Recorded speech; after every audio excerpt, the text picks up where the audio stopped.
Hi, welcome to the January episode of County Connection, where we talk about events, programs, and services offered by Summit County government.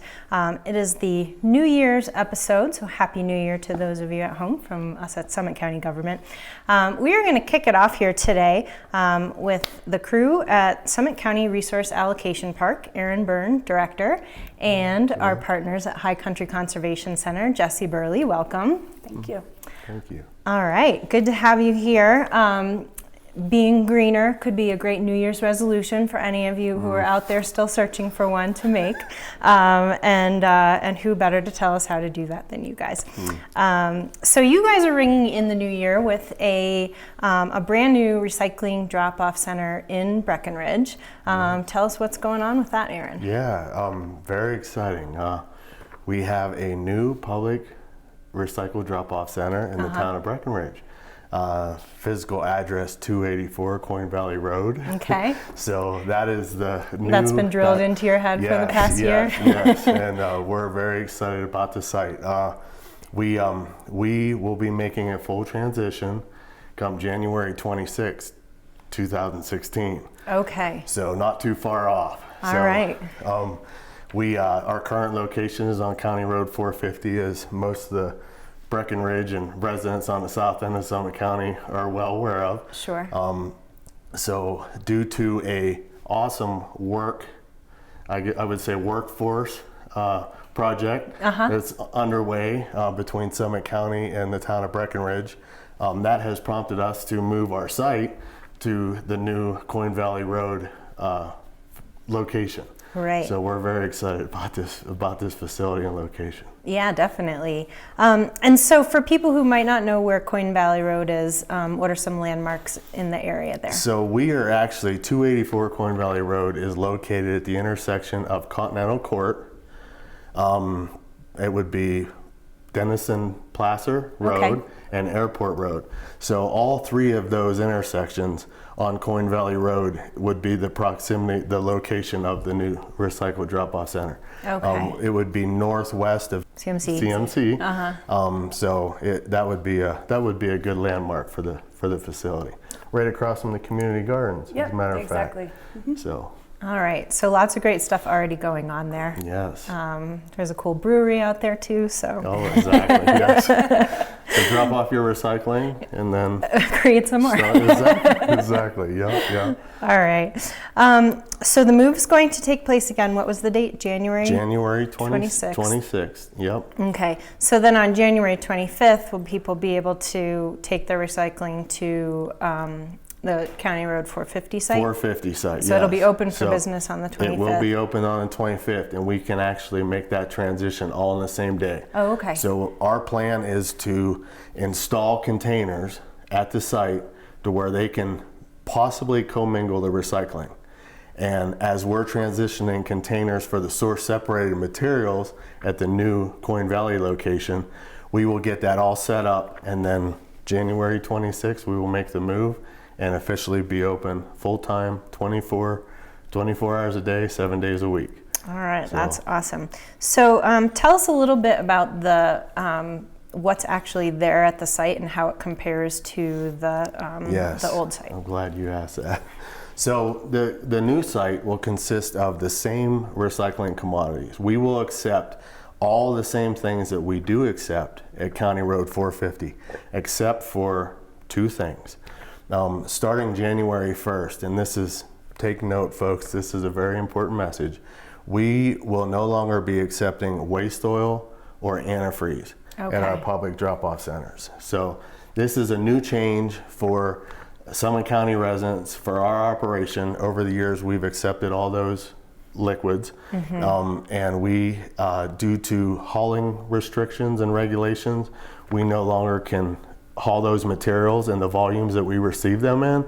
So, and one of the things that we want to really keep an eye on is reducing any water quality impacts at the sites. Definitely. We want to prevent spilling. So it's very important to us that we can have an outlet for that in Summit County, and our outlet will be scrap, the landfill in Keystone, 6 days a week, Monday through Friday and Saturdays. We can accept any of the waste oil or any of the antifreeze but we will no longer be accepting those materials at the sites. Okay. So the waste motor oil and antifreeze really joins a long list of special waste, kinds of special waste that can be tricky to recycle or expensive that thanks to Summit County voters who passed the Safety First Fund last November, that now there's funding for you to be able to take some of these categories. Jesse, can you, because you guys work really closely with the folks at Scrap about getting the word out about these events and talking about the importance of keeping them out of the landfill or waterways. Yeah, absolutely. So the short term is HHW, and that stands for Household Hazardous Waste, and that's anything from your household chemicals that you keep under your sink to paint to oil and antifreeze. It also includes electronic waste as well. So back in November when we passed the Safety First Fund, it became free to Summit County residents to recycle those properly. We held a series of special events last year. Aaron's got some of the numbers, but it was hugely successful. We saw over 1,500 cars come through, and it was really exciting to see people really wanting to do the right thing with that material.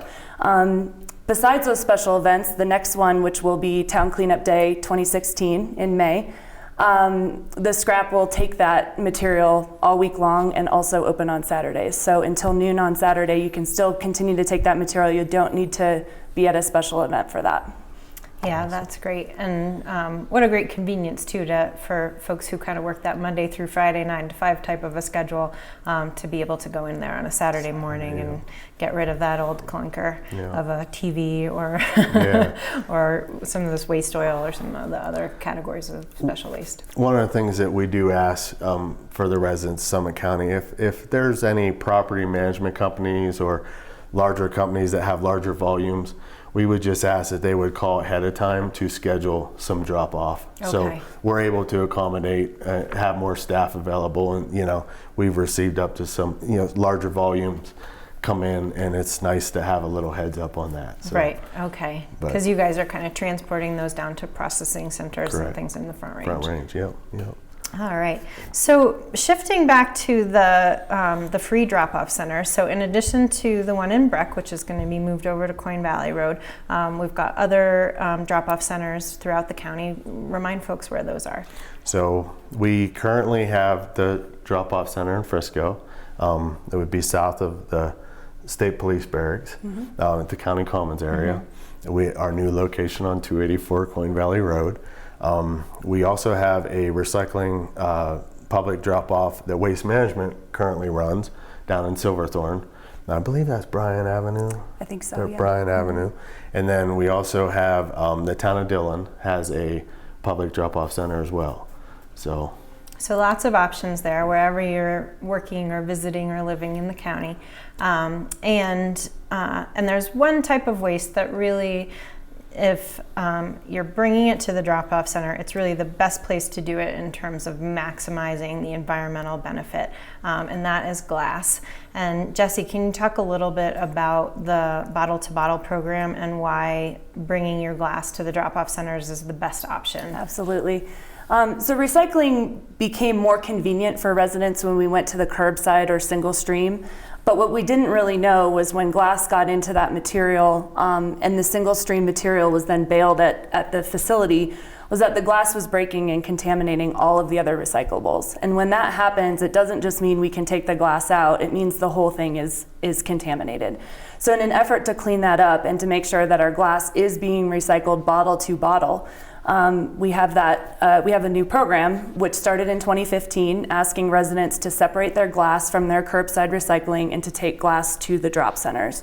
It's been very successful. We've definitely run into some challenges, and there's been a big push from an education perspective to tell people why we went to that model, but it's been really good, and Aaron has some numbers on that. But with the new Coyne Valley site, we're hoping to continue that trend and to encourage people to really think about what they're doing with their waste and ensuring that it is actually being recycled at the end of the process. Yeah.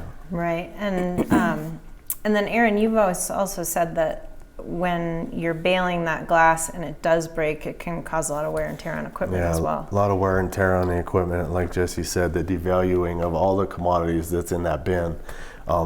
You know, I do want to give a kudos to the community because we have seen a significant increase in our glass at our free public drop-off centers, and we've seen a decrease in the single stream material coming through our facility. So the education, the messaging is getting out there and people are aware of it, and I feel that people are making an extra assertive effort to meet these goals of Summit County. So, and not only, you know, it's cool because they've used our model in the mountain communities as an example across the state. Oh, really? Which I think is very encouraging to other communities that it can be done. Right. Although not surprising that Summit County citizens would be leaders in this regard. That's exactly right. Good job. So, and then remind us, so the because all of that glass kind of stays together, isn't mixed up with other commodities and doesn't get crushed, it's able to head straight down to the Front Range. And tell us about where it goes. Rocky Mountain Bottling Plant. And this year, 2015, the community of Summit County, we recycled up to 750 tons of glass. Wow. So maybe to put that in perspective, the roll-off containers at the public drop-off centers are 30 yards. That's 75 of those containers. Oh, wow. So that's a lot of glass. So I mean, it's kudos to Summit County because the glass, I mean, this is a big part of our recycling efforts, and getting that glass out of that stream to keep the value up of the other commodities is a big step. So we're definitely going in the right direction. Yeah. So. And then, and you've got some interesting numbers about how before the bottle-to-bottle program was implemented, we were actually paying companies to take our recyclables away. And now we're actually able to sell it to them. Can you talk a little bit more about that? We have some agreements with processors down on the Front Range right now currently, and because of our efforts in pulling that glass out of the single stream, we get a higher rate for our single stream recycling.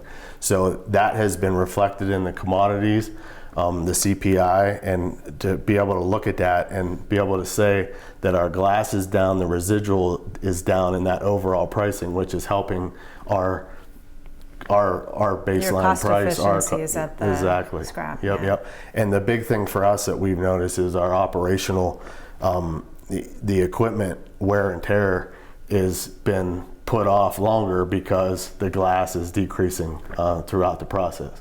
So it's definitely helping with equipment, cost of operations, and commodity prices across the board. So it's really, I mean, a win-win, because that's what we're really looking for is for recycling to be cost efficient and for us to get the most bang for the buck out of those resources as they live a new life. Yes. So let's see. On this topic of drop-off centers, Jesse, do you have any other tips to remind people in terms of do's and don'ts at the drop-off sites? Yeah, I would say the drop-off centers do have a slightly different material intake than your typical curbside would, and most specifically in plastics.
important because it is a new site, and I know you asked me that question earlier, so I didn't get all the way through that. But I feel that it's important to touch on that. One of the things with this site that is unique and different from our other site, Frisco, and the old site on County Road 450 is when we went through this process with the town on designing this site, safety was one of our concerns. So we really took a hard look at how we could develop this site, have a large footprint, and prevent the commingling of the public and operations. So one of the things that we did was during the process, we looked at this site and we developed a way to separate the public from the operations per se. So this site is designed to where we have an eastern entrance on directly straight across from Right on Coyne Valley. Yeah, Denison Placer, and that the eastern entrance will be a one-way entrance for the public. So when the public comes into the facility, they will be able to determine what can and what recycling, depending on what they have in their vehicles, and they will park their vehicles and approach the stairways in between each container, and they will then unload their recyclables. The back of house operation is only for the trucks and county personnel.